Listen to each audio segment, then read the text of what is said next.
반응들이 없어. 재미없어. 대답이 없냐? 왜 멘탈을 왜 나갔는데? 아, 졌어? 아, 뭐 한 판 정도 져줘야지. 어차피 아무튼 잠깐 오늘 시험지부터 잠깐 볼게요. 여기서 좀 정리하고 싶은 게 있어서 그것만 정리를 한 다음에 그 뒤에 진도를 이제 마저 나갈 거예요. 일단 시험지에 뭐 방금 전에 정리했던 것처럼 군집 내 개체군 사이의 상호작용 요거는 되게 중요해요. 이거 문제 내기가 너무 좋아가지고 이거 정말 중요하니까 꼭 잘 알아두셔야 되고요. 편리공생의 예나 상리공생의 예 같은 경우는 꼭 프린트에 나온 게 아니더라도 뭔가 하나는 대표적인 걸 알고 있어야 되고, 근데 그 대표적인 게 웬만하면 학교 선생님이 설명해 준 예로 기억하는 게 제일 좋을 겁니다. 학교 선생님이 설명해 준 예가 제일 좋을 건데, 아무튼 그렇고, 그 위에 수직분포랑 그 다음에 원래는 지난주에 설명을 안 했으나 그냥 시험지에 넣어놨던 밑에 있는 층상구조 있잖아요. 요거를 좀 비교해서 좀 얘기를 하고 지나가도록 할게요. 뭐 일단 수직분포는 그 고도에 따른 분포라는 게 이제 포인트잖아.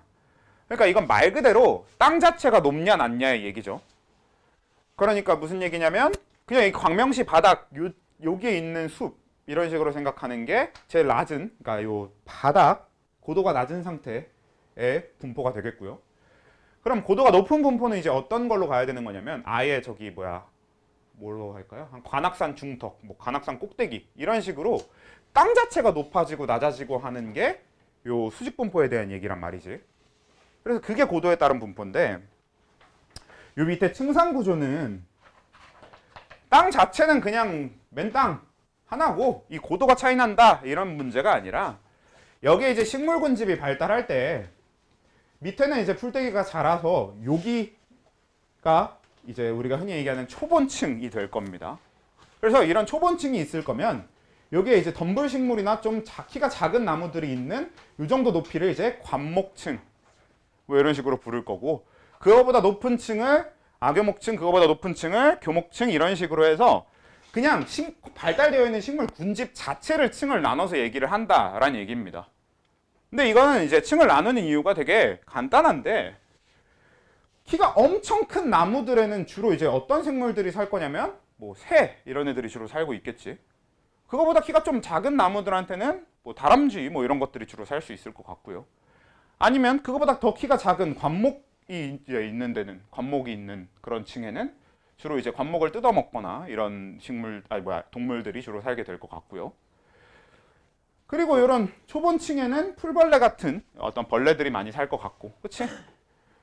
그런 그 동물들이 사는 것에 있어서 어떤 생태계 나름의 구분점이 되니까 그래서 층을 나눠서 표현을 하는 거고, 그걸 우리가 층상구조라고 부르는 거란 말이야. 그래서 이 층상구조랑 앞에서 얘기한 그 수직분포랑 좀 구분을 해주셔야 된다는 얘기인데, 근데 여기서 잠깐 생각을 해볼 게 뭐가 있냐면 거기 이제 밑에서부터 쭉 올라오다 보면 결국은 악교목층이라는 게 나올 거고 교목층이라는 게 나올 건데, 요게 이제 교목층은 제일 키 큰 나무들을 얘기를 합니다. 그냥 제일 키 큰 나무들을 얘기하는 거고, 악교목층이라고 하면 보통 이제 이 아자는 뭔가 좀 되담한 애들한테 쓰는 거거든. 그냥 어린 애들한테 쓴다고 해도 되긴 하는데 사실 한자어 자체가 저 아가 어리다라는 표현을 하는 건 아니기 때문에 약간 되담한 그런 느낌이라고 보시면 돼서, 그러니까 교목층이 있으면 악교목층은 교목보단 작은 그냥 그런 개념으로 봐주시면 돼요. 그래서 키가 제일 큰 나무가 교목층이고 그거보다 키가 좀 작은 나무가 악교목층이고 이렇게 구분을 하면 되는데, 자 이거를 우리가 앞에 배웠던 양수랑 음수 있잖아. 양수림 음수림 하면서 배웠던 그 양지식물 음지식물들 있잖아요. 그거랑 좀 연결을 해봅시다. 어떻게 연결될까? 아, 혹시 안 켜져 있나? 켜져 있구나. 켜져 있고. 교목이 양수고 악교목이 음수고, 뭐 다른 식으로 생각하는 사람 혹시?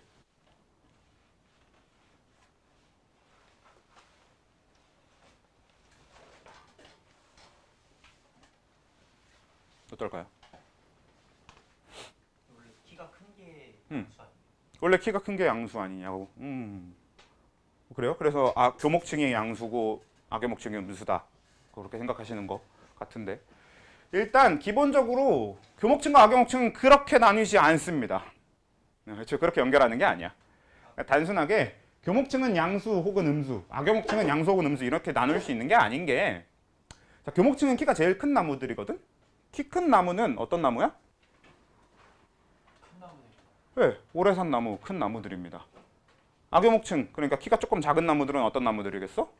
그냥 덜 자란 어린 나무들입니다. 그래서 얘네들은 그냥 더 자랐냐 덜 자랐냐의 차이기 때문에 그냥 양수, 음수 이렇게 연결되지는 않거든요.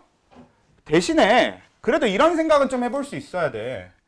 자, 우리가 천이가 진행되는 중간에 한 양수림쯤 됐다고 쳐봅시다.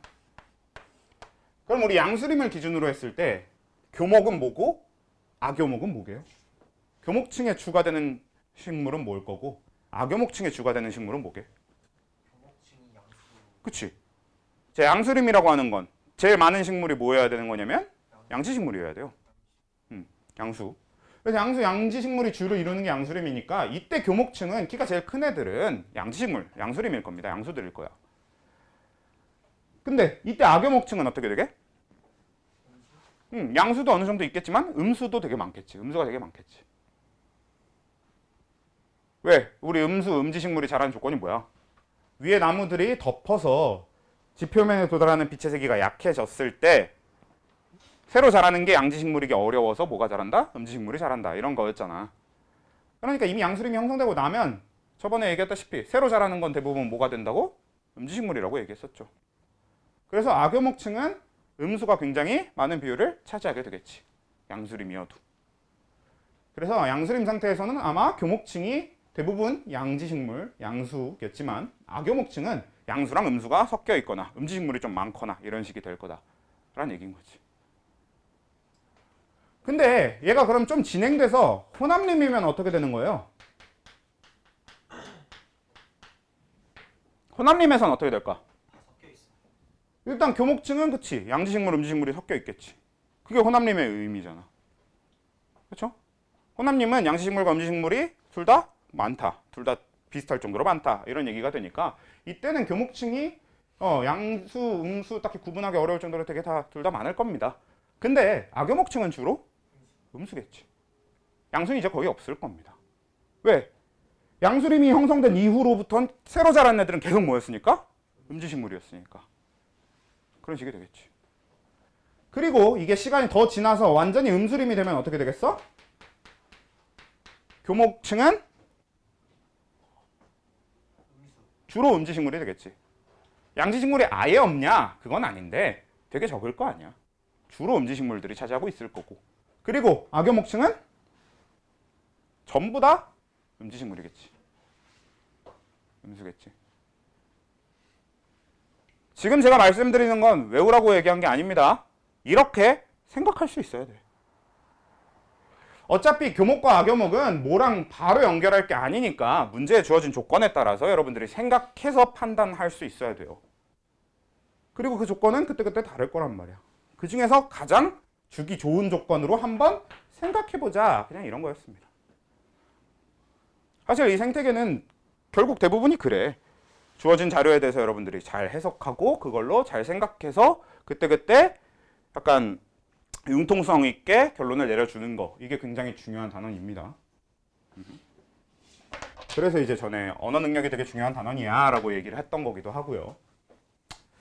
아무튼 이제 요게 층상구조에 대한 이야기였고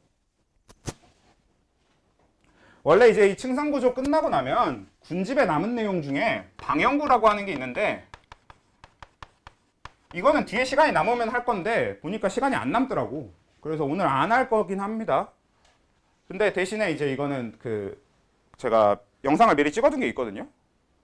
저기 광문 수행평가 준비해 주느라 내가 따로 수업을 한번 해서 그거에서 영상을 찍어둔 게 있는데 그냥 그걸로 다음 주까지 영상을 봐오시고 좀 문제 풀어보시는 걸로 대체를 하긴 할 건데 이따가 좀 더 정리를 할 거지만 방영구는 근데 그런 거 치고 되게 중요한 부분이긴 하거든요. 제가 영상으로 대체를 하긴 하지만 그래도 되게 중요해요. 아무튼 방영구 일단 건너뛰고 바로 에너지 흐름하고 물질 순환 이쪽으로 넘어갈 겁니다. 자, 일단 자, 에너지 흐름은 저 에너지 흐름, 뭐 물질 순환, 쟤네들은 일단 저 단어부터가 되게 중요한데 실제로 에너지는 흐름이라고 얘기하고 물질은 순환이라고 얘기해요. 여기서 물질 흐름이라고 하면 안 되냐? 뭐 상관없습니다. 사실 물질에다 흐름이란 표현을 쓴다고 해서 크게 문제가 될 건 없는데 절대 안 되는 것 중에 뭐가 있냐? 에너지 순환은 절대 안 돼요. 왜냐면 실제로 에너지는 순환하지 않아. 자, 왜? 순환이라는 게 뭐예요? 순환이 뭐냐? 그치? 그러니까 결국 돈다라는 건 뭐야? 출발점에서 가다가 결국 어디로? 출발점으로 돌아와야 그게 우리가 얘기하는 순환이라는 개념이 되는 거잖아. 그래서 이게 계속 사이클이 돌 수 있어야 그게 순환인 거잖아요. 근데 이제 물질은 뭐 대표적으로 탄소 순환 이런 것만 봐도 CO2, 이산화탄소에서 시작을 했으면 얘는 이물질 저물질로 바뀌다가 결국 끝에 가서 이산화탄소로 다시 돌아올 수 있단 말이야. 그리고 그 돌아온 이산화탄소는 다시 이 과정에 쓰여서 또 다른 물질로 또 바뀌었다가 이렇게 계속 순환할 수 있는 거잖아. 이런 게 원래 순환의 개념인데 에너지는 절대로 순환하지 않습니다. 왜? 결국 지구상에서 근본적으로 모든 생물의 에너지의 출발은 다 어디예요? 태양이죠. 그래서 태양에서 온 에너지 우리가 태양으로 돌려 놓을 겁니까? 아니죠. 이렇게만 봐도 순환이 아니잖아. 근데 그거는 태양 얘기니까 태양 얘기 빼고 하면요. 그래, 태양 얘기 빼도 에너지는 절대 순환할 수가 없어요. 왜냐면 원래 이 에너지라고 하는 건 에너지는 사라져요? 사라지지 않아요? 사라져요. 사라지진 않습니다. 네, 사라지진 않아. 사라지는 대신에 어떻게 될 뿐이냐면 우리가 쓸 수 없는 형태로 바뀌긴 합니다. 쓸 수 없는 형태의 에너지의 가장 대표적인 게 뭐야? 열 에너지. 그렇죠? 뭐 소리 에너지도 쓸 수 없는 형태도 대표적이기도 하고. 이런 게 이제 쓸 수 없는 형태의 대표적인 에너지들인데 그런 쓸 수 없는 에너지가 되면 진짜 쓸 수 없다는 거니까 다시 돌아올 수 없겠지. 그래서 결국은 순환의 개념이 안 되는 거라고. 에너지는 중간에 여러 과정의 전환을 거치지만 결국엔 최종에는 쓸 수 없는 형태의 에너지가 되어버리고, 그럼 무슨 얘기냐? 시작은 태양에서 했고 끝은 쓸 수 없는 에너지로 끝나니까 시작과 끝이 정해져 있네. 그 자체가 이미 순환이라고 부르면 안 된다라는 얘기지. 이걸 왜 이렇게 강조를 하냐면 실제로 이제 기역, 니은, 디귿 중에서 막 니은에 전체적으로 다 맞는 문장인데 중간에 에너지, 순환 이렇게 적힌 거야. 그럼 이 순환 이 옷 두 글자 때문에 틀린 겁니다. 이 한 단어 때문에 틀린 문장이에요. 이런 거 조심해야 되기 때문에 강조를 하고 있는 겁니다. 에너지는 절대 순환하지 않는다고. 오케이?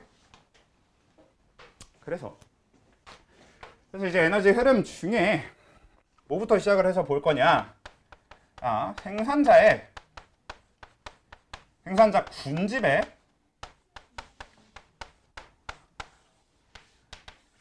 에너지부터 얘기를 해보도록 하겠습니다. 자, 여기 요 막대는 뭐냐면 이게 이제 생산자 군집이 얻은 총 에너지라고 일단 둔 거고요. 근데 생산자 군집의 얻은 총 에너지는 다른 말로 바꾸면 뭐라고 얘기할 수 있는 거지? 생산자 군집이 얻은 총 에너지량, 이거는 그치, 총광합성량이라는 말로 바꿀 수 있습니다. 그치?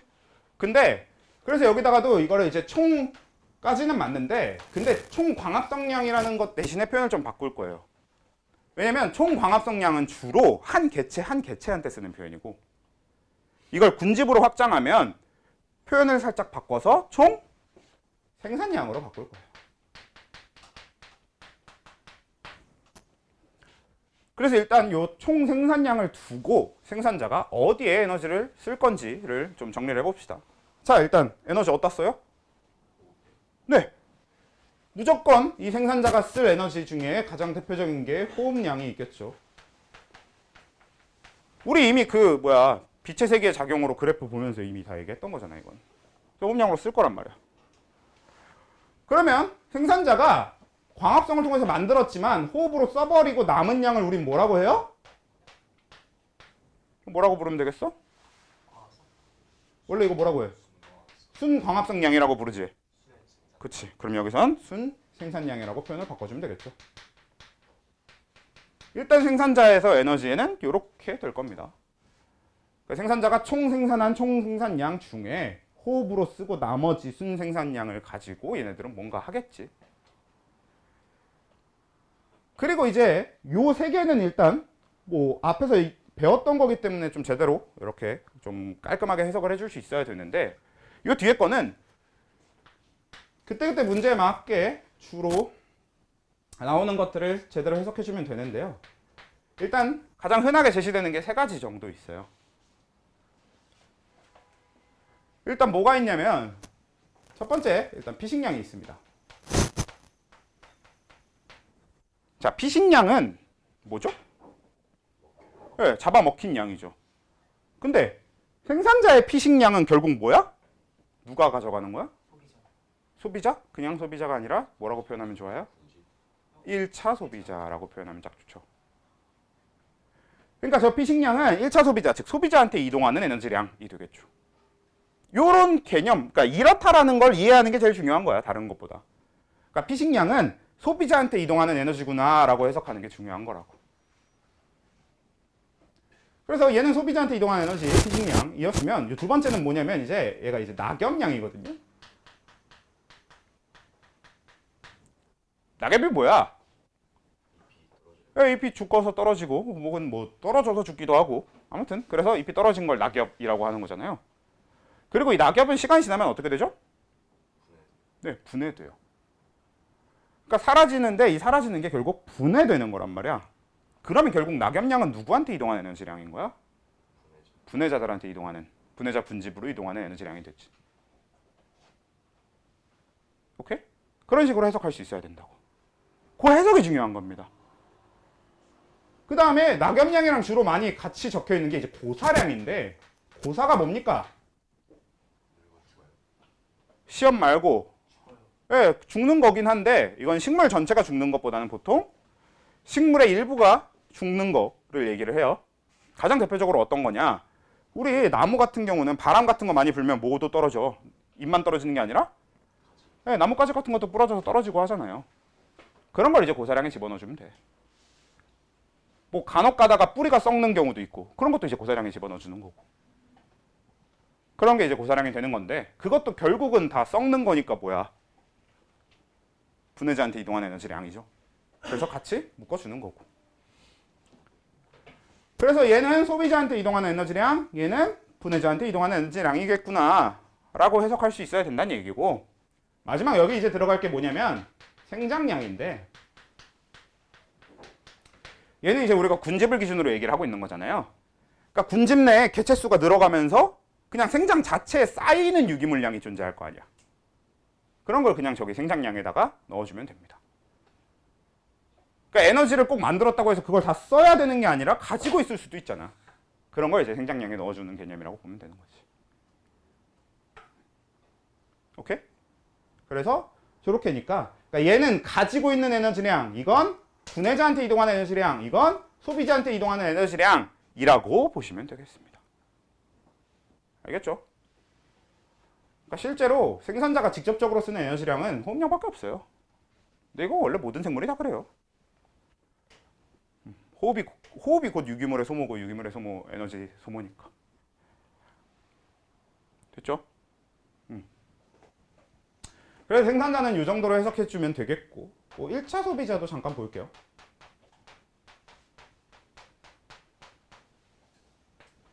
자, 1차 소비자의 에너지 총량은 뭐라고 불러야 될까? 1차 소비자는 에너지를 어떻게 얻어요? 포식. 그러니까 먹어서 얻죠. 근데 그걸 섭취 아니고 네, 섭식량이라고 부릅니다. 섭식이라는 단어의 뜻을 아시죠? 섭취랑 똑같은 거라고 생각하시면 되는데 우리가 딱 섭식이라고 하는 게 주로 이제 과학적으로 많이 쓰이는 표현이에요. 섭식이라는 게. 음식을 먹는다. 이걸 이제 주로 섭식이라고 많이 얘기하니까. 그래서 일단 1차 소비자의 에너지 총량은 섭식량에 들어갈 건데 여기서 여러분들 한 가지 생각해 봐야 될 게 자, 소비자는 뭐야? 네, 그러니까 동물이죠, 동물. 그러니까 먹어서 얻는 거죠. 근데 자, 동물은 먹은 유기물을 전부 다 자기 걸로 만들 수 있나요? 없어요? 그러면 없는 만큼의 차이는 뭐지? 소화, 소화? 배설, 배설? 일단 호흡은 먹어서 내게 된 걸 쓰는 거야. 그렇잖아. 먹어서 내게 돼야 호흡에서 사용하는 겁니다. 그러니까 당연히 여기 호흡량이 들어갈 건데 얘처럼 총생산량에서 호흡량을 빼고 나머지를 순생산량 이렇게 호흡량 뺀 어떤 개념이 따로 존재하는 게 아니야. 얘는 호흡량 대신에 좀 다른 개념에 대해서 좀 봐야 됩니다. 자, 여러분들이 먹었어. 근데 먹은 걸 정말 100% 자기 걸로 만들 수 있냐고.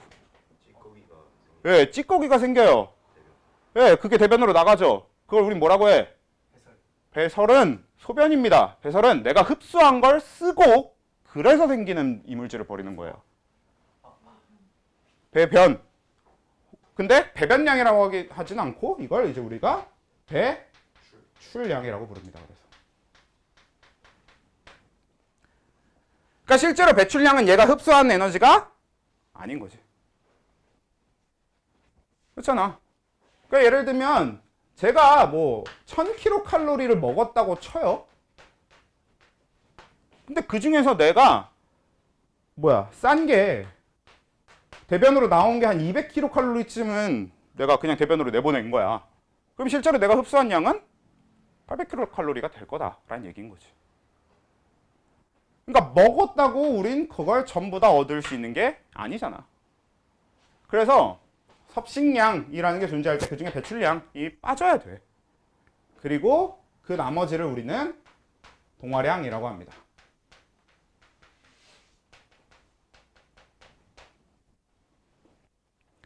그럼 여기서 배출량은 어떤 해석이 가능한 거죠? 그치. 분해자한테 이동하는 에너지지. 그치. 그렇죠? 동물의 입장에서는 분해자로 이동하는 에너지의 가장 상당히 많은 부분을 이제 배출량이 차지하게 됩니다. 오케이? 그래서 배출량이라는 게 존재하고 그 다음에 얘한테도 당연히 뭐가 있겠어? 네, 생장량이 있을 겁니다. 또 뭐가 더 있겠어? 피식량도 있겠지. 이렇게가 되겠다. 그럼 피식량은 누구한테 이동하는 에너지량이야?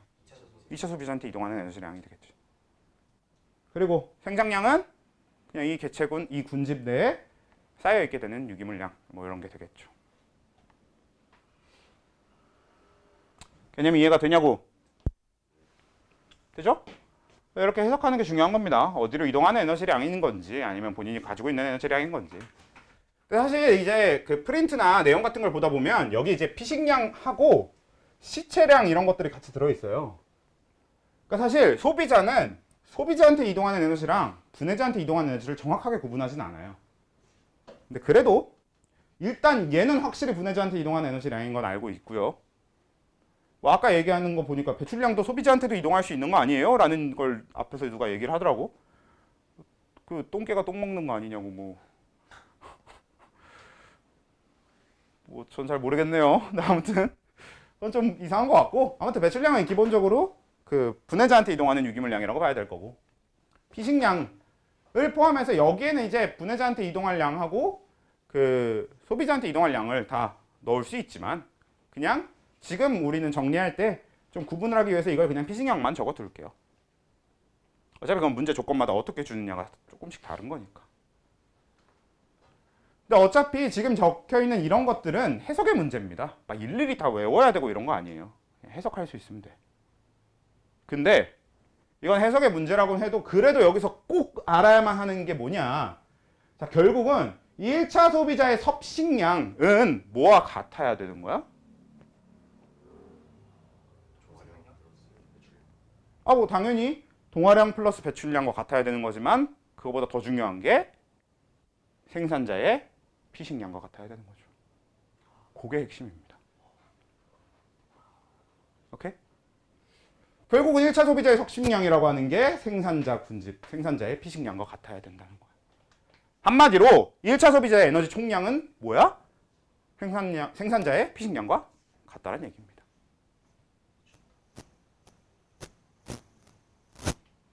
오케이? 배출량을 포함했을 때. 자, 이게 이제 여러분들 문제에서 어떤 식으로 이제 나올 수 있냐면, 자, 여기다 일단 이렇게 해놓고, 이게 생산자의 총 생산량을 생산자가 사용하는 비율을 여기다가 표현을 해놓는다라고 했을 때, 뭐 이렇게 여러 가지 사용처를 막 이렇게 나눠놨는데, 이 중에 피식량이 뭐 한 20%를 차지하고 있다고 해볼게요. 그러니까 생산자의 총 생산량 중에 20%를 피식량이 차지하고 있는 거야. 근데 자, 1차 소비자의 총 에너지, 그러니까 섭식량 중에 이것도 이제 뭐 여기저기 뭐 이것저것 뭐 다른 걸로 쓸 텐데, 이 중에 40%를 소음량이 차지하고 있다고 해봅시다.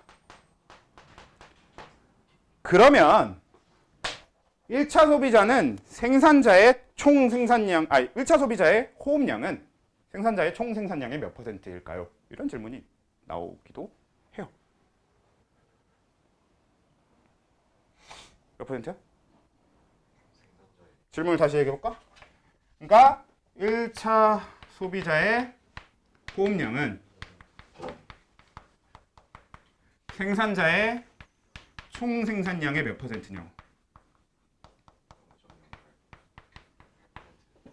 네, 8%. 그런 계산을 할 수 있어야 된다. 왜? 1차 소비자의 저 에너지량이라는 것 자체가 어디서 이거 이만큼 꺼내다가 쓰는 거니까.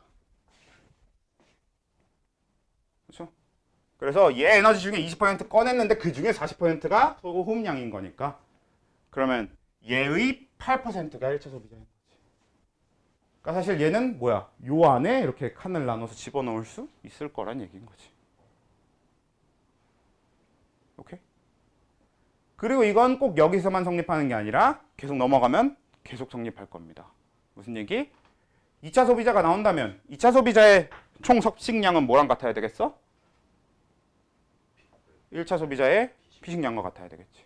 3차 소비자의 섭식량은 뭐랑 같아야 되겠어? 2차 소비자의 피식량과 같아야 되겠지. 오케이? 그런 식인 거라고. 그래서 이제 그걸 제가 프린트에 뭐라고 적어놨냐면, 현 단계의 에너지 총량은 그 전 단계의 피식량과 같아야 돼요 라고 적어놨을 겁니다. 오케이? 그거는 좀 제대로 이해하고 알아두셔야 됩니다. 이런 식으로도 문제가 나올 수 있고 하니까. 됐죠? 자, 이렇게 하고 나면 여기서 뭐 사실 이것만 일단 제대로 이해하면 되긴 하는데, 그냥 에너지 흐름에서 나오는 대표적인 문제 유형을 좀 하나를 보고 갈 거예요.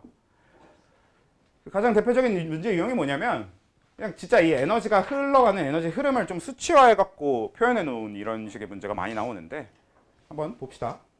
자, 일단 모든 에너지의 시작은 뭐야? 태양 에너지죠. 태양 에너지 이렇게 둘게요. 일단 태양 에너지를 수치화하기 좀 어렵지만 그냥 대충 태양 빛 에너지를 우리가 10만이라고 일단 그냥 수치화해도 보일게요. 자, 그러면 태양 빛 에너지가 10만인데 이게 지구상에 10만만큼 왔을 때 그걸 모두 다 식물이 사용하나? 그건 아닐 거 아니야. 그럼 이 중에 일부만 식물이 가져가서 쓸 거 아니야. 그걸 대충 9만 9천 정도 버려지고 1000 정도만 이제 식물, 즉 생산자가 가져온다라고 이렇게 표현을 해두겠습니다. 이게 실제 수치냐? 그건 아닌데 제일 흔하게 등장하는 수치일 겁니다. 이게 문제에서. 그러면 이제 이 생산자는 요 1000을 가지고 이런 식으로 써먹을 거 아니야.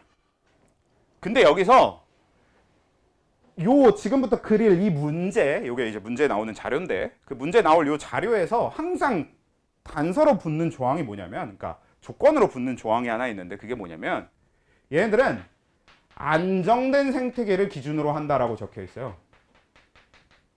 근데 이거 한번 생각해보고 지나갑시다. 무슨 뜻일까? 안정된 생태계 무슨 뜻일까요? 네, 이상적인 생태계 좋아요. 이상적인 생태계 좋고. 그러니까 뭐 사고 이런 건 없어야 될 거고 다들 제 기능을 잘 한다 뭐 이런 거는 당연히 들어갈 건데 결국 하려는 말의 핵심이 하나 있는데 자 안정된 생태계 근데 안정된 이란 얘기는 변화가 있다는 소리야 없다는 소리야? 네, 변화가 없다는 소리거든요. 변화가 없다는 소리는 개체군이나 군집의 생장이 네, 없을 거란 얘기입니다. 그래서 이미 최대로 발전해서 더 이상 성장하지 않고 안정된 상태의 생태계를 기준으로 한다라는 뜻인 거거든. 그러면 저기서 뭐가 0이 되냐? 생장량이 0이야. 모든 단계의 생장량을 0으로 보겠다라는 뜻인 겁니다. 그냥 이거 한번 생각해 볼 주제라서 꺼낸 거야. 사실 그렇게 중요하진 않고. 근데 대신에 그래도 그렇게 생장량이 0이 되면 그럼 뭐냐면 들어온 에너지는 무조건 호흡으로 써버리거나 누구한테 이동한다 라는 얘기지. 남겨두는 에너지를 0으로 보겠다라는 거지. 그러니까 결국은 이거는 여러분들이 한번 생각해 보면 좋겠어서 얘기를 한 것뿐이지 그냥 결국 뭐냐 문제를 풀기 쉽게 만들어주는 조건이야. 그냥 생장량을 0으로 둬야 이 문제가 성립하기 때문에 적어놓은 겁니다. 별로 그게 크게 중요한 조건은 아니야. 한 번쯤은 생각해 보면 좋을 것 같아서 이제 언급을 한 겁니다. 오케이? 자, 근데 자 생산자가 이렇게 천의 에너지를 얻어왔어요. 자, 그 중에서 일단 호흡량이 있을 건데 호흡량을 400 정도로 정해둔 다음에 근데 여기서 이제 문제가 호흡으로 나가면 결국 그게 무슨 에너지예요? 열 에너지죠. 그래서 요 400의 도착지를 열 에너지라고 일단 표현을 해둘 거고요. 그리고 이제 요 밑에는 분해자를 둘 겁니다. 좀 더 길게. 그래서 일로 이동하는 양도 400이라고 둘 거야. 어차피 이거는 문제마다 그냥 주어지는 수치이기 때문에 여기에 대해서 궁금증을 가질 필요는 없고 단지 우리는 뭘 알면 되냐면 그러면 생산자가 1차 소비자한테 줄 에너지량이 몇이라는 걸 얘기하면 되는 거야? 그걸 이해하면 되는 거냐? 200이라는 것만 이해하면 되는 거지. 그러니까 생산자가 호흡으로 400 써버리고 분해자한테 400이 이동했다면 그 나머지 200은 소비자한테 이동해야 된다고. 지가 남겨놓고 쟁여놓는 거 없다고. 선생님 생장량이 0일 수가 있나요? 생장이 없으면 그거는 뭐야 아무도 잘하는 게 없다는 소리인데 그럼 다 죽는 거 아닌가요? 시간이 지나면? 그런 게 아니에요. 저건 개체의 생장량이 아니라 군집의 생장량입니다. 군집 자체 전체의 개체수가 늘어나지 않는다는 뜻인 거지. 그러니까 개체수가 유지된다는 뜻입니다. 오케이? 개체수가 유지되고 유기물량이 유지되고 에너지량이 유지된다는 소리인 거지. 저게 생장이 없다는 소리가 아니에요. 그래서 저거는 일단 그렇게 될 거고요. 그래서 이제 1차 소비자로 넘어가 보면 그럼 얘한테 이동하는 에너지가 200일 거란 말이야. 그러면 이제 실제로 문제 생긴 건 이제 어떻게 되어 있냐? 자, 얘가 또 호흡으로 80 정도를 버린다고 쳐봅시다. 그리고 얘가 분해자한테 이동하는 에너지량이 이제 이런 데서 이제 시작이죠. 이제 X 이런 식으로 미지수로 하나 던져주는 거지. 그러면 우리는 2차 소비자로 이동하는 에너지량을 정확하게 구할 수는 없지만 대충 만약에 식으로 표현하자고 하면 어떻게 표현되겠어? 120 빼기 X. 그렇죠. 그런 식으로 표현해 볼 수는 있겠지. 그래서 그게 2차 소비자의 에너지의 총량을 이루겠죠. 자, 그 다음에 일단 요 생태계가 너무 복잡해지면 괜히 설명만 복잡해지니까 2차 소비자를 최고로 볼게요. 그러니까 3차 소비자 없어. 소비자는 2차가 최고 단계로 봤을 때 자, 2차 소비자의 호흡량을 40 정도로 잡고 2차 소비자의 분해자로 이동하는 에너지량을 Y로 잡아두겠습니다. 그리고 얘가 이제 요 생태계의 최고 단계야. 마지막 단계야. 자, 이렇게 해둔 다음에 근데 이거 지금 분해자한테 이동한 유기물이잖아요. 근데 분해자도 생성량은 똑같이 0일 거 아니야. 그럼 분해자는 생성량이 0인 상태에서 얘한테 온 이 에너지 양이 전부 다 어떻게 되게? 사라져요. 예. 호흡으로 에너지량으로 다, 열 에너지로 다 전환되겠지. 이렇게 기준으로 할 겁니다. 왜요? 분해자 섭식량 있을 수 있잖아요. 사실 분해자를 먹는 건 지구상에 인간 정도 말고는 별로 없어요. 예, 분해자를 먹을 생각을 하는 것 자체가 인간 말고는 별로 없습니다. 자, 아무튼 그래서 이쪽으로 가면 될 건데 얘는 이제 뭐냐? 몇으로 잡아둘까요? 잠시만요. 520 이렇게 됐다고 쳐. 그럼 이제 우린 이걸 계산을 해야 되겠지? 근데 여기서 궁금한 게 하나 있는데 지금 이 상태에서 x랑 y 구할 수 있는 건가요? 왜 못 구해요? 왜냐면 이게 지금 여기가 이제 120 빼기 xy인 걸 아무리 구했다고 해도 그러면 이건 식이 120 빼기 xy는 40 더하기 y 뭐 이런 식으로 식을 하나 세울 수 있을 거고 또 400 더하기 x 더하기 y가 520일 거다 이렇게 식을 세울 수 있긴 있을 거거든. 근데 그것도 다 똑같은 식입니다. 정리하면 그냥 똑같은 식이에요. 근데 아무튼 이제 이런 식으로 제시될 수 있고 문제를 그런 식으로 풀어 나가야 될 거란 얘기를 하는 겁니다. 오케이? 됐죠? 그럼 이제 여기서 문제를 풀기 위해서 뭐가 더 필요하냐? 여기서 이제 필요한 추가되는 개념이 뭐냐? 에너지 효율입니다.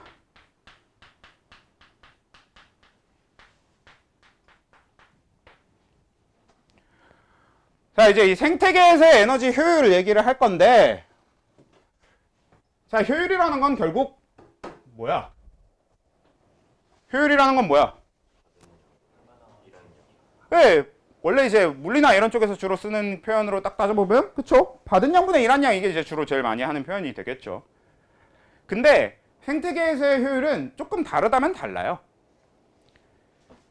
이 생태계에서 에너지 효율을 계산은 어떻게 하는 거냐면 내가 얻을 수 있도록 주어진 에너지량분의 내가 실제로 얻은 에너지량 이게 생태계에서의 에너지 효율입니다. 자, 이렇게 말로 표현하면 너무 뜬구름 잡는 것 같으니까 계산을 직접 해보면 자, 만약에 이 생산자의 에너지 효율을 계산한다고 쳐봅시다. 그러면 생산자가 얻을 수 있도록 주어진 에너지량은 얼마죠? 10만이에요. 저 10만은 원래 다 누구 먹으라고 주는 거야? 생산자가 먹을 수 있어. 먹을 수 있는 양이야 원래. 근데 생산자가 저 10만을 전부 다 얻을 순 없었고 실제로 생산자가 얻어온 양은 얼만큼인 거야? 1000인 거죠. 그러면 얘는 10만 중에 1000만 얻어왔네. 이게 이제 에너지 효율이 되는 거죠.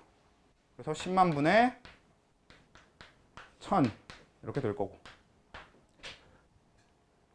근데 이제 얘는 효율은 단위로 퍼센트를 쓸 거거든? 그럼 퍼센트면 여기다 뭐 해주면 돼? 곱하기 100 해줄 겁니다.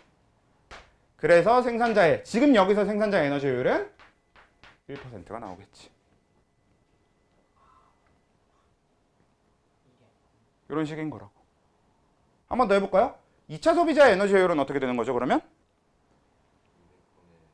아니지. 자, 2차 소비자는 1차 소비자 에너지량 미안해요. 1차 소비자 에너지량은 그 에너지 효율은 어떻게 되죠? 1000분의 80 플러스 X. 200 아. 곱하기 100. 왜? 얘가 얻도록 주어진 건 생산자잖아. 근데 생산자 에너지 총량이 몇이야? 1000. 그래서 1000분의 근데 얘가 그 중에서 얻어온 건 200이잖아. 1000분의 200 곱하기 100. 이런 식인 거지. 그래서 얘는 에너지 효율이 20%. 그런 거죠. 그래서 이제 여기다가 뭐 2차 소비자 에너지 효율이 20%이다 이런 문구 하나 추가해주면 우린 x과 y 값을 다 구할 수 있게 되겠지. 왜? 얘 200이었죠? 그럼 200분의 근데 얘한테 이동한 에너지량이 아까 뭐였냐면 120 빼기 x였잖아. 여기다 곱하기 100을 하면 20이 나와야 된다는 뜻이지. 그럼 이제 요식 하나랑 아까 구해둔 이거 400 더하기 x 더하기 y는 520 이렇게 식 두 개면 x값, y값 다 구할 수 있는 거잖아. 여기 x값 구해서 대입하면 y값 나오잖아.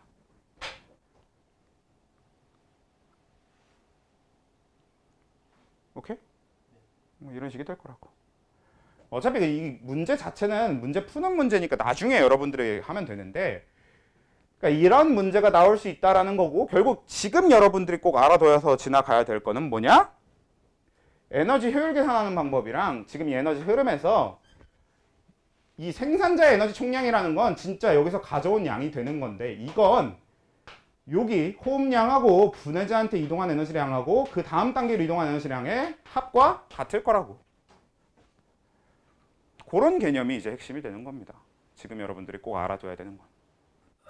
문제에서 어떻게 푸는지는 나중에 문제 풀면서 연습하면 되잖아.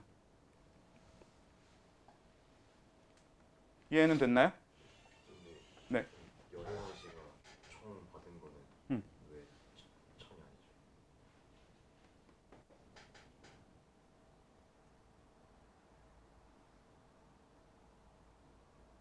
천이 아니냐? 열에너지로 빠져나간 총량 그래? 천이 돼야 되는 거 아니에요? 잠깐만.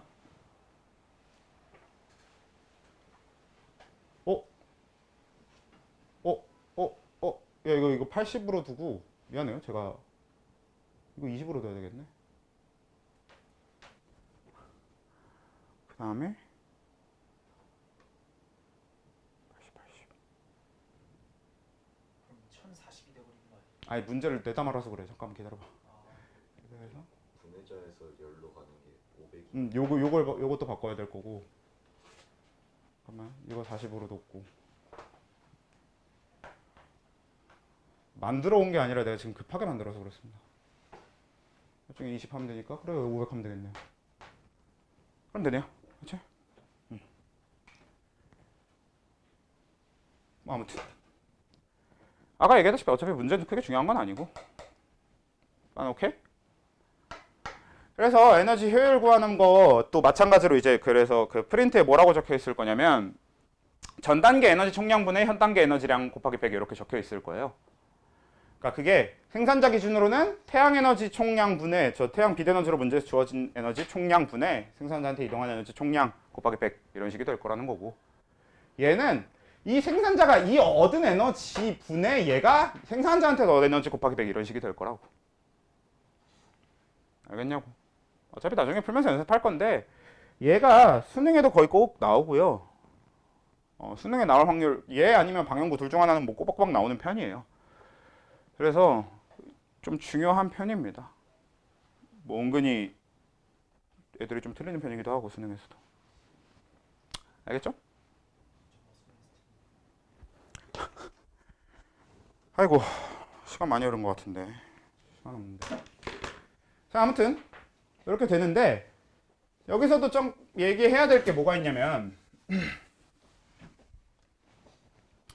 일단 여기서 이게 끝이 아니라 잠깐 보면 자, 얘 에너지량을 보면 얘가 1000이었고 얘가 200이고 요거 이제 계산을 하면 얘가 몇이 나오냐? 40이 나올 건데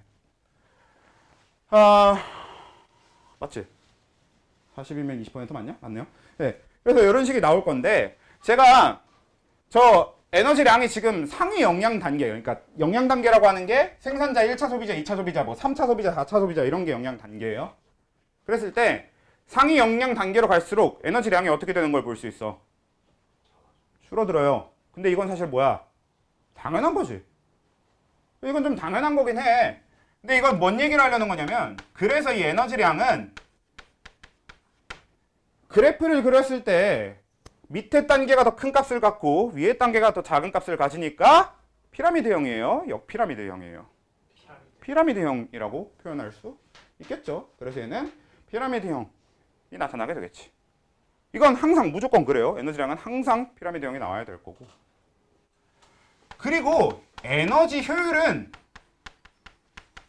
지금 저기서 구해놓은 걸 보면요. 1%, 2%, 20%는 이렇게 나왔잖아요. 근데 에너지 효율은 웬만하면 지금 저기 있는 것처럼 웬만하면 증가해야 되는 게 맞습니다. 쟤는 1, 20, 20이잖아? 그러면 저 둘은 같긴 하네요. 그래서 이건 이제 문제마다 다른데 두 단계가 같은 거 정도는 크게 상관은 없어요. 근데 웬만하면 상위 영향 단계로 갔는데 에너지 효율이 작아지진 않습니다. 그래서 에너지 효율은 단계가 올라갈수록 약간 이런 개념이라고 보시면 되겠죠. 커지거나 뭐 같은 에너지 효율을 갖거나 아니면 에너지 효율이 더 높아지거나. 그러니까 일반적으로 역피라미드형을 띠게 됩니다. 이게 이제 에너지 효율의 특징이에요. 근데 에너지 효율을 전체적으로 봤을 때 그렇다는 거지, 문제마다 가끔 상위 영향 단계의 효율이 더 낮은 경우가 있긴 있거든? 근데 그런 예외가 하나씩 껴있다고 해서 그걸 우리가 딱히 뭐 역피라미드가 아니라고 표현하고 그러진 않습니다. 한 번씩 조금씩 들어가 있을 수 있는 예외, 그냥 그 정도는 무시해주고 대부분은 어차피 역피라미드가 될 거니까 라고 그냥 해주고 넘어가요. 에너지 효율에 대해서는. 근데 이걸 이해하기 가장 쉬운 게 뭐냐면, 자, 그러니까 한 2차 소비자가 1차 소비자보다 에너지 효율이 높은 걸 이해하기 가장 편한 게 뭐냐면, 니들이 풀 먹을 때랑 고기 먹을 때랑 생각하시면 되죠.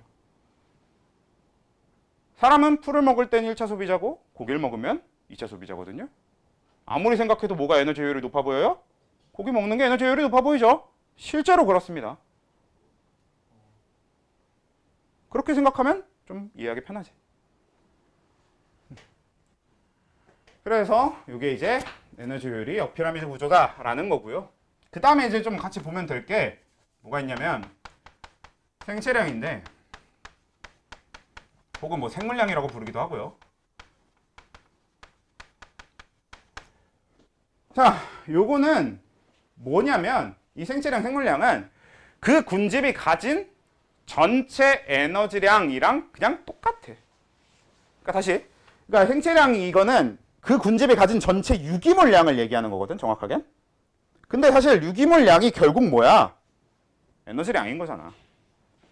우리가 유기물이 곧 에너지잖아요. 그렇죠? 그래서 이 생체량은 에너지량이랑 똑같아서 그냥 피라미드형이 나올 겁니다. 그러니까 아예 같은 말이랑 다름없지.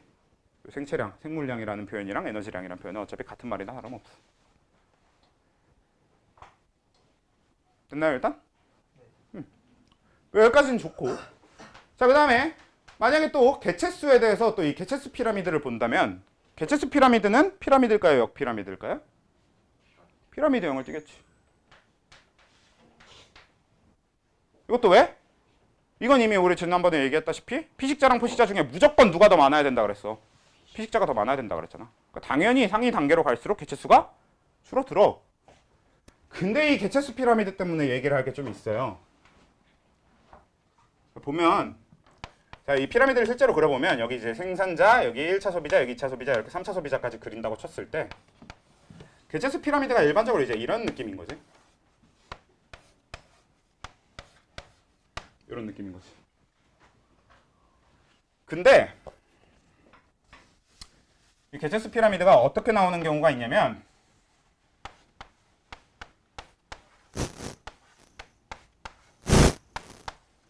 이런 경우가 있습니다. 자, 이 두 개의 피라미드 중에 하나는 초원의 개체수 피라미드고요. 하나는 삼림의 개체수 피라미드거든. 뭐가 초원이고 뭐가 삼림일까요? 오른쪽이 초원? 왼쪽이 초원. 왼쪽이 초원? 그럼 오른쪽이 초원, 왼쪽이 초원 또. 사실 의견은 뭐 어차피 당연히 저 둘 중 하나일 텐데. 왼쪽이 초원이요. 내가 그런 거 하기 싫은 거죠. 맞아. 아니, 왼쪽이 초원이 맞아. 뭐라고 생각하냐고. 생각을 하라고. 내가 말하는 정보가 아 그렇구나 하고 듣고만 있으면 대체 무슨 소용입니까? 생각을 하라고. 둘 중에 뭐가 초원이고 뭐가 삼림일 거냐고. 초원은 소비자들끼리 있죠. 아, 이게 지금 내가 왜 너네들한테 생각을 하길 바라고 있냐면, 내가 너희한테 보여주지 않은 자료들로도 충분히 문제가 계속 나올 거예요. 여기는 원래 그냥 새로운 자료가 계속 그냥 아무거나 던져놓고 문제 낼 수 있는 단원이고, 원래 지금 너네들이 내신에 익숙하니까 그렇겠지만, 원래 세상 공부라고 하는 건 알던 거 하라고 공부하는 거 아닙니다. 너희들이 배운 걸로 모르는 걸 하라고 공부하는 거란 말이야. 그러니까 좀 생각이라는 걸 좀 합시다. 생각을 해보라고. 그러니까 뭐가 초원이고 뭐가 삼림이어야 돼. 왼쪽이 초원이야. 네, 왼쪽이 초원이고 오른쪽이 삼림입니다.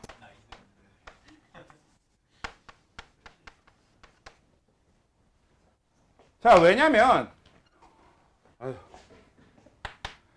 일단 원래 아까 에너지량이 피라미드라고 했잖아요. 얘는 무조건이거든. 이건 아예 예외가 있을 수가 없거든요. 근데 에너지량이 피라미드형일 때 결국은 그럼 생산자의 에너지량이 제일 많아야 되거든. 근데 지금 이건 개체수 피라미드라고 했잖아.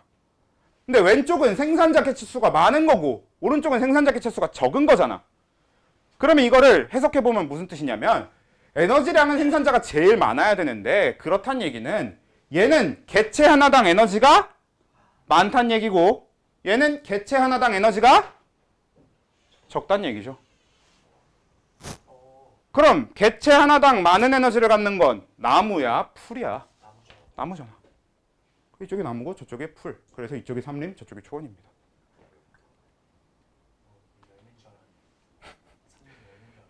삼림이 이제 풀, 숲을 얘기하는 거야. 숲. 나무로 되어 있는 숲을 다 삼림이라고 표현한다고 보시면 돼요. 실제로 나무는 하나하나가 개체가 굉장히 크고 유기물량도 많잖아. 그러니까 개체 수가 많을 필요가 없는 거지. 근데 그거에 비해서 초원의 생산자인 초본 같은 경우는 개체 수가 많아야겠죠. 그치? 그런 식으로 해석할 수 있어야 된다라는 겁니다. 알겠냐고? 이러면 이제 에너지 흐름이 진짜 끝. 알고 지친다. 제가 처음부터 얘기했습니다. 오늘 하는 내용이 생태계 전체에서 원래 제일 졸린 내용이라고. 솔직히 제일 졸리고 제일 재미없지 않아? 저번에 그 진화가 더 재밌었어. 진화는 뭐지? 뭐라 그러지? 스페 진화. 아, 천이. 천이. 왜? 천이 나쁘지 않지 않아?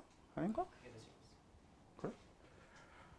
나는 스페천이 진짜 난 스페천이 진짜 좋아하는데. 아무튼. 근데 오히려 문제는 여기가 좀 더 풀긴 좋을 거야.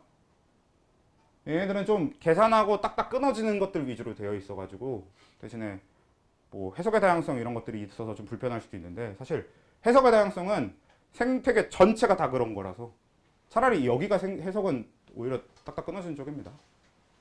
앞쪽이 더 불편한 게 많을 거예요. 아무튼 그래서 에너지 흐름은 이 정도면 됐고 물질순환 쪽으로 갈 건데 자 물질순환은 탄소순환은 안 할 거예요. 왜냐면 탄소순환은 너무 쉽잖아. 자 대기 중에 존재하는 탄소의 형태가 뭐예요? 이산화탄소라고 하는 무기물입니다. 그러면 그걸 처음으로 생물에서 가져오려고 뭘 해요? 광합성을 하죠. 그래서 뭘 만들지? 포도당이라는 형태로 바뀌어요. 그리고 그 포도당을 생산자, 소비자, 분해자 얘네들이 쓰면 다시 뭐가 돼? 이산화탄소가 돼. 뭐 이런 거란 말이야. 여기다 이제 끽해봤자 뭐 막 무슨 막 석탄이 뭐고 뭐 이런 거나 좀 추가하면서 그냥 복잡하게 만드는 그런 정도가 전부니까 탄소순환은 봐서 모를 만한 내용은 없을 겁니다. 적어도 우리가 앞에서 배웠던 내용들만 조금 가져와도 금방 다 이해할 수 있는 내용이니까 상관없는데 그래도 이제 이 질소순환은 얘기할 게 좀 있단 말이지. 질소순환 얘기는 꼭 하고 가야 돼서. 그럼 질소순환은 보면 일단 질소순환의 시작은 뭐게? 질소요? 네. 뭐지? 일단 두 가지 얘기를 해봅시다. 일단 첫 번째 질소순환의 제일 처음 시작은 그러니까 탄소순환의 시작이 CO2라고 하는 무기물로 시작했잖아요. 그런 것처럼 질소순환의 시작도 뭔가 무기물에서 시작할 거긴 한데 그쵸? 대기 중에 N2 질소 기체로부터 출발하겠지. 자, 근데 이 대기 중에 N2라고 하는 이 질소 기체는 대기의 70%를 좀 차지하고 있잖아요. 70% 정도 차지하고 있어. 그러니까 되게 많긴 많아. 근데 그 되게 많다라는 사실 빼고 저 N2 우리 어디다 쓰지? 과자. 그치. 과자 포장할 때 질소 기체 들어있는 게 저 N2가 들어있는 거지. 그거 왜 넣는 거예요? 공기 접촉. 맞아. 과자 안 부서지게 하려고가 이제 메인이긴 하죠, 원래. 근데 왜 과자 안 부서지게 넣는 게 하필이면 질소일까요? 무해해요. 저게 되게 큰 부분이지. 질소라고 하는 물질 자체가 굉장히 안정적입니다. 정말 안정적인 물질이라서 반응을 잘 안 해요. 화학을 하신 분들은 질소가 왜 안정적인지 알지?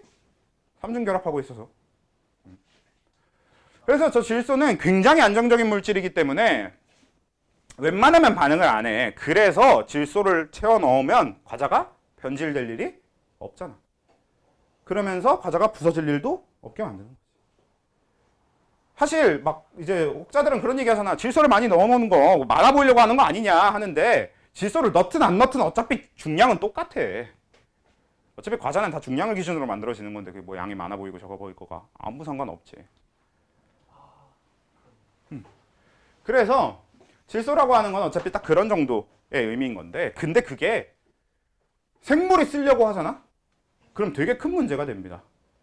얘가 너무 안정적이어서 반응이 애지간하면 일어나지 않기 때문에 생물들은 이 N2를 백날 마셔봤자 아무것도 못해요. 근데 생물한테는 질소가 왜 필요한 건데? 그치? 생물이 살아가기 위해서 꼭 필요한 단백질이라는 걸 만들기 위해서는 질소가 꼭 필요한 거죠. 근데 생물, 동물이나 식물 같은 이런 생물들한테는 대기 중에 있는 이 N2를 끊어서 단백질을 만드는 데 쓸 수 있을 만큼의 어떤 능력이 없어요. 그래서 이 앞에 우리가 쓸 수 있는 형태로 바꿔주는 과정이 꼭 필요합니다. 그 중에 가장 대표적인 게 뭐냐? 암모니아? 암모니아? 암모니아로 바꿔주는 거 맞아요. 우리가 암모니아로 바꿔줍니다. 암모니아 NH3라고 해도 되는데 흔히 이제 쓰는 형태는 NH4+. 요거 이제 그냥 암모니아를 물에 녹이면 이게 됩니다. NH4+. 이제 암모늄 이온이라고 하는 건데 이 형태로 바꾸기도 하고 아니면 NO3- 이 형태로 바꾸기도 합니다. 요거는 이제 그치 질산이라고 우리가 흔히 부르게 되는 물질이지. 우리는 이제 이 질산이나 암모늄 혹은 이제 암모니아라고 부르면 되는 이런 걸로 이제 바꿔주게 되는데 자, 이 과정을 하는 건 누구냐 이게 문제인 거지. 어떻게 만들어지는 걸까요, 얘네들이? 물에 녹아요? 대기 중에? 대기 중에 질소는 물에 잘 안 녹기도 하고 물에 녹는다고 반응하는 것도 아닙니다. 통화 침식? 네, 하버보시법이 그쵸. 하버보시법이라고 하는 것 자체가 이걸 그 사람이 과학기술로 하게 만들었기 때문에 되게 큰 부분인 건 맞는데 우린 지금 생태계를 하고 있는 거니까 자연에서 일어나는 부분을 보자는 건데 가장 대표적인 게 뭐냐? 번개입니다. 번개요? 예, 번개가 치면 대기 중에 질소가 대기 중에 다른 애들이랑 반응을 해서 만들어내요. 근데 대기 중에 수소는 있어봤자 얼마 없단 말이야. 그리고 대기 중에 수소는 사실 이미 결합을 한 상태야. 물, 수증기로 존재하니까. 그래서 이 번개로 만들어지는 쪽은 주로 이쪽입니다. 공기 중에 질소와 공기 중에 산소가 결합하는 거지. 근데 이 번개라고 하기가 좀 그렇잖아. 약간 과학자들끼리 이제 모여서 토론하는데 번개 꽉꽉꽉 막 이러면서 막 얘기하기 좀 그렇잖아요. 그래서 약간 번개라는 표현 대신에 우리가 흔히 쓰는 표현이 이제 공중방전이라는 표현을 많이 씁니다. 그러니까 사실 이거는 꼭 번개가 아니어도 공중에서 방전이 되는 형태면 다 만들어질 수 있다라는 거라.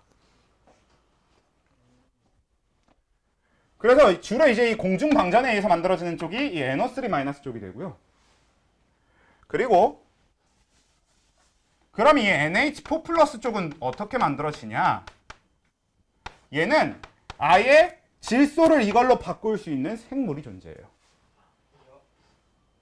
그래서 이 작용을 우리는 질소 고정 작용이라고 부르고요. 이걸 하는 생물들을 뭐라고 부르냐? 질소 고정 세균이라고 부릅니다. 그러니까 누가 하는 거야? 세균들이 하는 거야. 그래서 저 질소 고정 작용을 하는 거고 질소 고정 세균이 하는 겁니다. 뭐 이름 자체는 되게 쉽지? 저 작용이 맨날 해놨던 그 작용만 작용 그거는 아니죠. 아, 그 작용이랑은 좀 다르지. 그래서 이제 이 질소 고정 작용을 질소 고정 세균이 해서 NH4+로 바꾸는데 사실 질소 고정 세균 자체는 되게 많거든. 근데 이 질소 고정 세균 중에서 가장 많이 알려져 있고 우리가 좀 알아야 되는 특별한 놈이 하나 있는데 그 놈의 이름이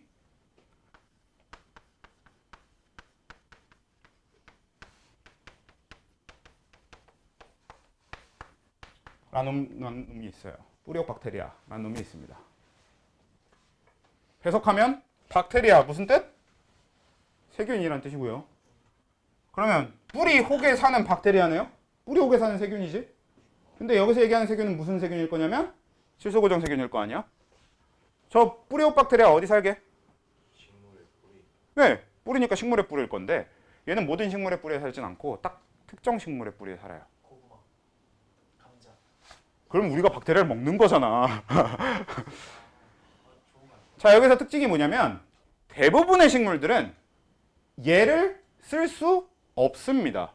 왜냐? 얘는 어떤 물질이에요? 독성이 되게 강한 물질이에요. 그래서 오히려 식물한테 NH4+를 직접 공급하게 될 경우 식물이 죽는 경우가 대부분이거든. 그래서 대부분의 식물들은 이쪽을 써야 돼. 근데 얘랑 공생하는 식물은 그러니까 뿌리옥 박테리아가 살고 있는 그 식물은 이 NH4+를 직접 이용할 수 있고요. 그렇기 때문에 단백질을 만드는 경로가 훨씬 짧고 쉽게 되어 있어서 단백질 함량이 굉장히 높아요. 콩. 그래서 콩과 식물이 되는 겁니다. 그래서 이 콩과 식물이 뿌리옥 박테리아랑 상리 공생 관계예요.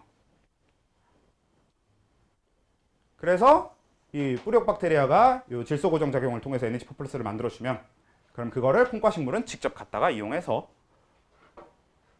이제 아미노산을 만드는 거지.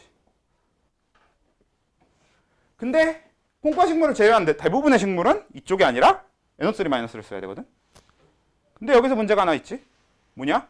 그러면 콩과 식물을 제외한 나머지 식물들은 번개 칠 때만 기다려야 되나? 좋은데요? 그건 좀 그렇잖아. 그러니까 뭐도 있냐면 이 과정도 있습니다. 쟤도 세균이잖아요. 네. 이 과정을 하는 세균을 질산화 세균이라고 불러요. 그리고 이 과정의 이름은 질산화 작용입니다. 야, 이건 네이밍이 되게 간단하게 돼 있잖아.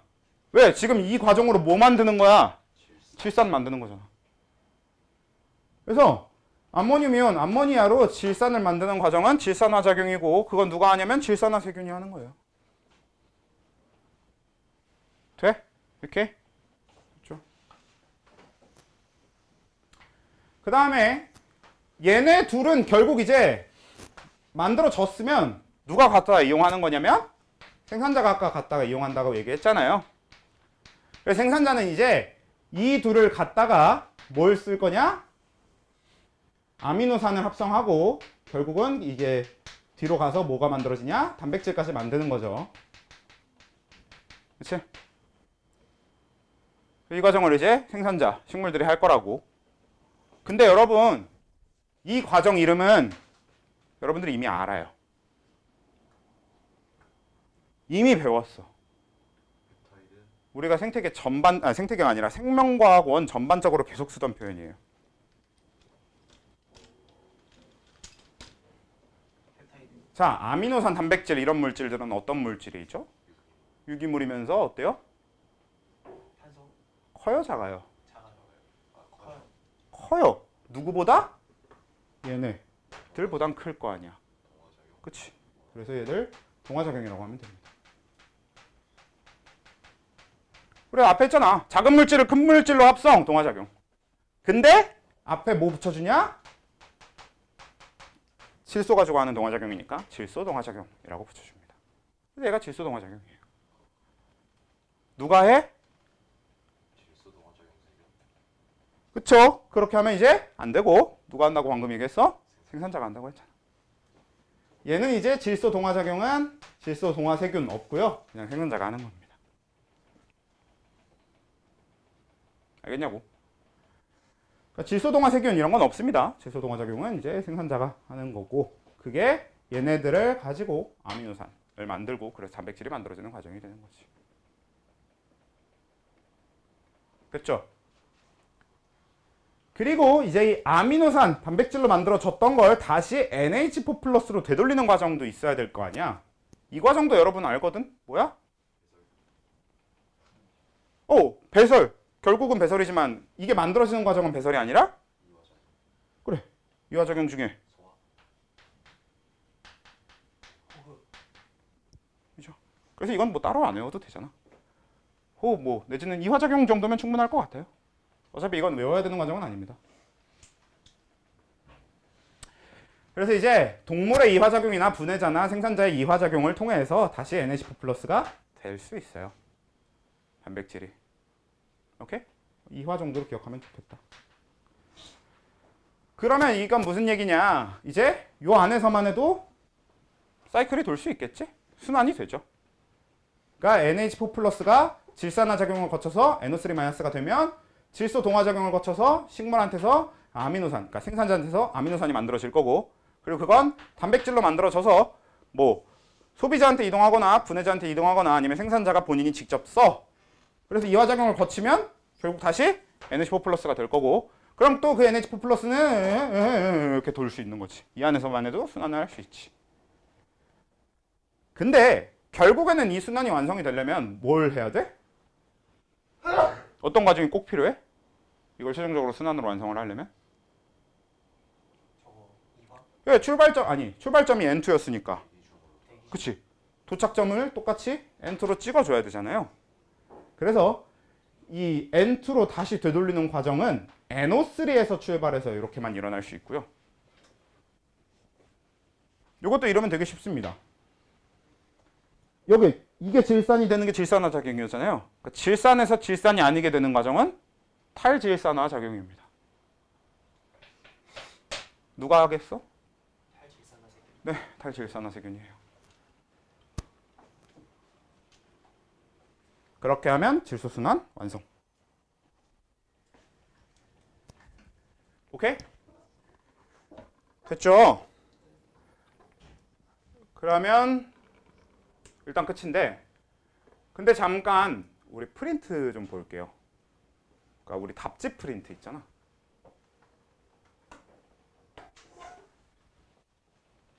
제가 이걸 좀 개판으로 그려놓긴 했는데 뭐 책이나 이런 데 그림 이쁘게 잘 되어 있기도 하고 하니까. 그리고 요 과정을 일일이 내가 거기다가 어떤 물질에서 어떤 물질이 되는지 다 정리해서 그리고 그 과정을 그래서 누가 하는 거고 그 작용의 이름이 뭔지까지 정리해놨어요. 그거를 일일이 외우셔야 되는데 거기를 이제 좀 보면서 잠깐 볼게. 그래서 프린트에 보시면 N2가 NH4 플러스가 되는 게 질소고정작용, 질소고정세균이라고 적혀 있을 겁니다. 프린트에. 그리고 N2가 NO3-가 되는 건 공중방전에 의한 건 맞는데 이것도 원래 일단 우린 질소고정작용이라고 불러주긴 불러줘요. 근데 요건 경우에 따라 또 좀 다릅니다. 공중방전을 질소고정작용으로 불러주느냐 안 불러주느냐는 좀 그때그때 차이가 있어요. 그래서 그건 좀 조심해야 되는데 근데 거기 프린트에 보면 어떤 물질이 나오냐면 NO2-라는 게 나오는데 이놈의 일단 이름이 뭐냐면 아질산입니다. 아까 아가 약간 되다만이라는 뜻이라고 했잖아요. 질산이 NO3-인데 얘는 약간 되다만 거지. 산소가 하나 모자라잖아. 그치 그런 거지. 아질산 나트륨. 그래서 이제 이게 아질산이라고 하는 애인데 요 아질산도 들어가는데 문제는 아질산은 일반적으로 직접 만들어지는 경우는 별로 그렇게 많지 않습니다. 그래서 거기 보면 XX 이렇게 되어 있을 거예요. 프린트에 보면 N2에서 NO2- 과정은 XX 이렇게 적혀 있을 텐데 안 일어난다 라고 보시면 될 겁니다. 그리고 이제 NH4 플러스가 NO3-가 되는 거 질산화작용, 질산화세균이 한다. 정리되어 있을 거고요. 근데 거기 뭐도 적혀 있을 거냐면 NH4 플러스가 NO2 마이너스가 되는 것도 질산화 작용이라고 부르거든. 근데 그건 이제 프린트에 있는 거니까 그냥 보면 되는데 여기서 잠깐 좀 생각해야 될 게 얘가 이게 되는 그러니까 질산이 되면 그 질산화세균의 이름이 질산균이고요. 되는 게 아질산이면 아질산균입니다. 그냥 이름은 되게 쉽게 지어져 있으니까 혹시 어디서 나오더라도 그냥 그렇게 연결만 해주면 돼. 그 질산균, 아질산균까지 구분할 필요는 없긴 한데 그런 식이 되는 거고요. 그래서 쭉 다 정리되어 있는 것들을 보면 뭐가 일어날 수 있고 뭐가 안 일어나고 그리고 어떤 게 일어났을 때 그걸 뭐라고 연결해야 되는지 보시면 되는데요. 외울 때 그걸 일일이 너무 다 외우려고 하면 어려울 수 있는데 좀 어디에 집중을 하냐면 출발점과 도착점에 좀 집중을 해보세요. 예를 들어서 도착점이 N2면 다 탈질산화작용이고요. 시작점이 N2면 다 질소고정입니다. 그런 식으로 좀 생각을 하면서 보면 좀 쉬울 거라고. 뒤에 도착하는 게 단백질이면 어차피 다 질소동화작용일 거고. 뭐 이렇게 좀 보면서 구분을 하면서 좀 보면 편하게 할 수 있어요. 시험 볼 때 그냥 빈칸에 그림 그리면 안 돼요? 뭐 그건 알아서 하십시오. 그림 그려서 한 번에 다 써놔도 돼요. 아니요, 그 칸은 채우셔야죠. 아, 나는 칸을 채우기 위한 발돋움으로 그려놓고 해도 되냐 뭐 이런 건 줄 알았는데 뭐 그런 건 된다 이런 표현이었던 거지. 자, 아무튼 일단 그렇게 되겠고 진도는 이제 나가는 건 여기서 끝이고요. 근데 사실 남은 내용이 이제 세 가지가 있어요. 일단 첫 번째가 방향구. 네, 아까 말씀드렸던 것처럼 방향구는 찍어놓은 영상이 있고 그걸 올려드릴 거고요. 그래서 그걸 다음 주까지 좀 봐서 오시는 게 좋을 것 같아요. 방향구는 영상으로 돌리는 것 치고는 아까 얘기했다시피 되게 중요해요. 되게 꼭 나오는 편이라고 보시면 될 겁니다. 근데 뭐 사실 어렵진 않아서. 그 다음에 또 뒤에 우리 단원 하나가 통째로 남긴 남았거든. 근데 거기가 뭐냐면 그거예요. 다양성, 생태계 다양성, 종다양성, 유전적 다양성. 통합과학에 나오던 거. 그거 뭐 종이 여러 개면 종다양성. 종은 하나인데 막 무늬가 다르다, 뭐 색깔이 다르다. 이거 뭐야? 유전적 다양성. 아예 크게 가서 막 삼림에 사는 생물과 뭐야? 삼림과 숲은 같은 건가요? 삼림에 사는 생물과 호수에 사는 생물과 여긴 다르다. 이거는 생태계 다양성. 뭐 이런 내용이란 말이야. 그래서 읽어봐서 모를 만한 내용이 아니기 때문에 따로 수업하지는 않을 거고요. 그리고 그 뒤에도 이제 그 막 종다양성을 보존하기 위한 노력 뭐 이딴 거 나오고 뭐 그래서 이것저것 나오긴 나오는데 그것도 외워야 될 부분 단 하나도 없고 사실 문제 그냥 바로 풀어도 웬만하면 그냥 다 풀릴 겁니다. 너희들이 글 읽고 파악하는데 그게 문제만 없으면 웬만하면 다 풀릴 거예요. 그냥 풀어도. 만약 그냥 안 풀리면 앞에 내용 한번 쓱 훑어보면 그래서 모를 만한 내용은 없는 단원이거든요. 마지막 단원은. 그래서 거긴 진도를 따로 나가진 않을 거고 그냥 그래서 거기까지 쭉 다 풀어오시면 되는데 문제는 방향구는 꼭 영상을 보셔야겠죠. 되게 중요해요. 방향구. 일단 다음 주에 아마 방향구는 한번 짧게라도 정리하는 시간을 가지긴 가질 겁니다. 그냥 영상을 보라고 했으니까 직접 문제는 좀 같이 풀어보는 게 나을 거라서. 됐죠? 그러면 끝. 아이고 진도 끝냈다.